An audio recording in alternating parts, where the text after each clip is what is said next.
Jarod looked and looked, and finally his eyes spotted them. His family, his people, in the flesh. They had survived. He didn't notice the soft wag of his own tail as his eyes widened before running over to them. Jarod did not shout, did not wave his arms frantically or excitedly as he had done in Siet. Perhaps he was just too exhausted and simply relieved to see them alive. They were alive, and in that moment, despite the atrocities thrown at him in the past few months, he was at peace. Among them, he saw his twin, Jeppo, and before he could get a word in, Jarod wrapped him in the tightest hug he had ever given his brother. Part of him was afraid that if he let go, either he or his brother would not be so lucky to see the other safe again. Silence, and then Jeppo returned the embrace with equal vigor. Jarod didn't speak. What could he say? Despite his efforts to hold it back, a tear streaked down his cheek and down his snout. Sadness, grief, and bitterness, these he could not contain.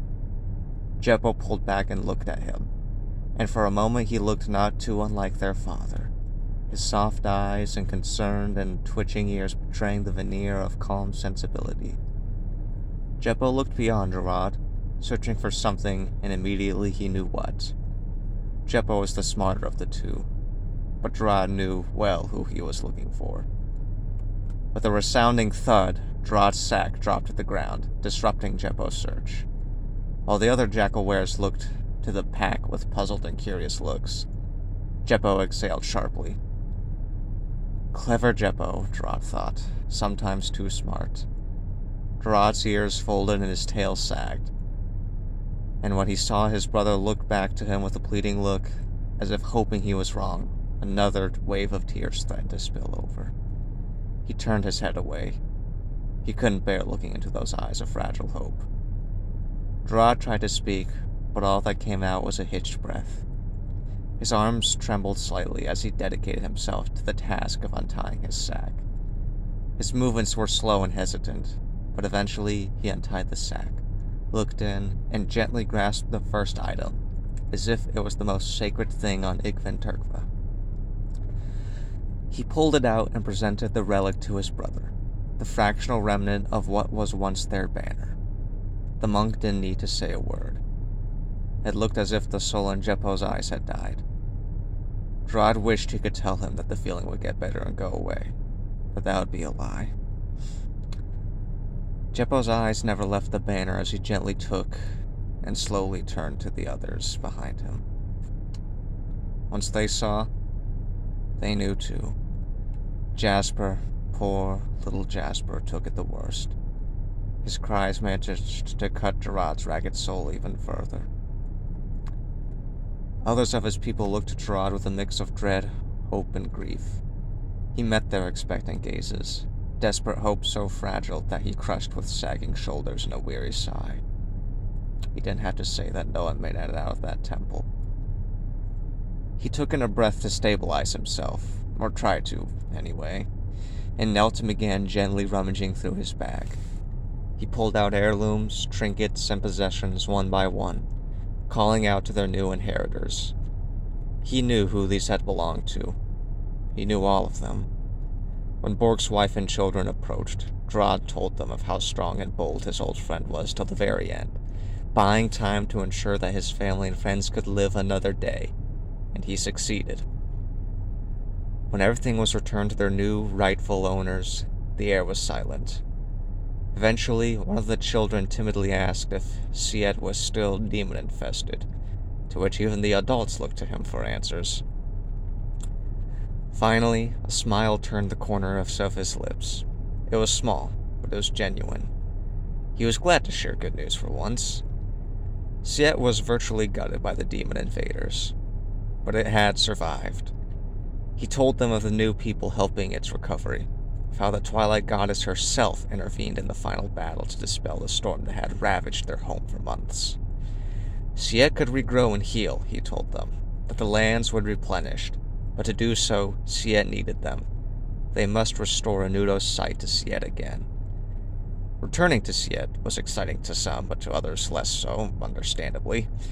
Jarod assured them that the demon threat was largely assuaged and continuing to diminish with the combined efforts of locals and the Moon Guardians. But Siet needed them to restore Nuda's traveling temples, both for the people and the lands. Shoot, they would be welcomed with open arms by these hospitable Moon Guardians. On that he swore his life. As they discussed this, Jarod briefly broke away to ask Zeta if she could use a sending spell to alert one of the Moon Guardians, probably MG, of the return of the traveling temple, and to welcome them. When he came back, he reminded all of them that Siet was their home, not here. Jeppo looked at him inquisitively, brows scrunched. "You're not coming," he realized. Clever Jeppo. Clever Jeppo. Jarod looked back with soft and apologetic eyes, and in that moment he looked and felt as old as Schmidt. All the heartbreak, the trauma of the past, the uncertainty of the future, and the stress throughout was getting to him, when he was simply tired. Maybe he could wake up from all of this, the demons and slavery, wake up in his home and never leave his family. But that wouldn't happen. He really wanted to go back with them. Gods, did he want nothing more than that. To move back and be done with exploring and never leave again. To always be a brother, an uncle, a teacher, and a... Well, he couldn't be anyone's son anymore. Perhaps he would finally get to starting a family of his own. Maybe he wouldn't screw the Poochie up a third time. A strong part of him didn't give a damn what fate deemed, or what destiny said, or what that near-omnipresent tiefling Zaz said. To run through those ethereal fields and grasslands as a jackal, knowing freedom and care just as he did as a pup. That's what he wanted again. He just wanted to go home. Jarod looked behind him. Schmidt, old but certainly not slow nor obsolete, a deadly yet respecting captain who cared for his crew. Twig, the magic-addicted little maniac that was perhaps the greatest magic practitioner that Jarod ever had the pleasure of meeting. Goofily and socially ignorant at times, but honest. Hecate, calm and quiet, but deep. Admittedly the most rational of all of them, which wasn't a high bar to overcome in his opinion. Although he did not know her as well as the others, Jarod still considered her a friend and a capable ally who saved their butts in the nick of time. And Zeta. Sweet, optimistic, kind, sincere, loyal Zeta. She had gone through horrible things, perhaps more so than Jarod, yet she still walked with a smile on her face, her hope a shining beacon and compassionate heart a comfort in these dark and troubling times. She had done the impossible and befriended Jackie. And as Jarod looked at them, the four figures that looked like they don't mesh together at all, he realized just how much he loved them. They well and truly were another family to him. He had only known them for 2 months or so, but hey, having a magic bomb planted in your shoulder, traversing a desert, freeing an island from some eldritch abomination, and saving Siet from demons worked wonders for bonding. The 5 of them were so bizarre together, and sometimes some of them could be nincompoops, but that suited Jarod just fine. He was the biggest nincompoop he knew. Some way, somehow, the 5 of them were doing good in this world. Even if Schmidt was hesitant on calling himself a good guy, Jarod knew he had a loving heart. Jarod didn't need a Nudo to point it out to him. Maybe it was some divine plan or just some cosmic accident, but the 5 of them were making a difference in this fractured world. Even if he could never be as combat-skilled as Schmidt and Hecate, as magically versed as Twig, or as charming as Zeta, he still wanted to be with them every step of the way. Siet needed Jeppo and the church to return. Jarod's other family needed him. "They need me." Jarod was pleasantly surprised to see a sad yet proud expression on Jeppo. Perhaps he had known that his brother was meant for other things outside of Siet. "But a part of me will always be with you," Jarod said as he placed a palm on his brother's chest and casted Bless.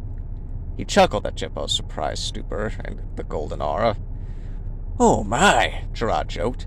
"A Nudo must be crazy. granting a blessing of power to a drunkard follower, eh, brother? And he laughed at their surprise. What? You wouldn't get to see them for a long time. Might as well rub in the fact that he has magic granted by Nudo himself. Maybe then they would finally see that alcohol isn't the end-all be-all, if their own god advocated him. Breaking away from his brother, Jarod went around and placed a hand on each Jackalware, declaring a blessing from Menudo as he casted guidance on them for a safe travel back home. He hugged his friends and family, assured them that he was in the safest hands, and finally returned to Jeppo. They embraced each other again for a long moment, breaking away with nods and eyes expressing acceptance. Before they left, Jarod told Jeppo that the deceased had been properly laid to rest, including Torj, but he urged him to constantly pray for their eldest brother, for he needed their help to move on fully. With a final goodbye, they parted ways and Jarod returned to his other family. 5 of them. 5 fingers in a fist. Faith's Fist sounded like a cool name. Maybe they would like that for a group name. Whatever they were, he would be with them, always.